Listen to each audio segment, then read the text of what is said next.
Hallo, 10 uur in die môre. En ek sit nog in my PJ's, want dis koud man, dis freaking koud hoor.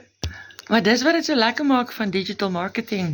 Jy kan dit doen van enige plek af, enige tyd van die dag, en die klere hoef nie opgedres te raak nie, want die baas gaan nie raas nie. Job, ek is die baas.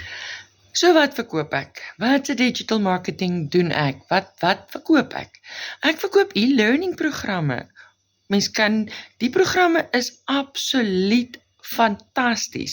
Hulle kos $50, $150 of $300 'n pakkie. En met elke ene kry jy progressief 'n beter opleiding.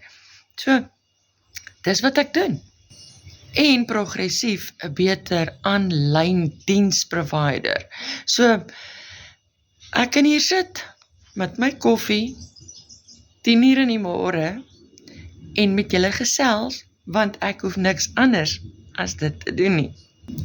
So as dit die lewe is wat jy wil hê, sê my net 'n yes, stuur my jou e-mailadres in 'n privaat boodskap, want asseblief, daar is baie mense daar buite wat gaan kyk na jou e-mailadres op my account, en dan vir jou 'n hoop stront stuur.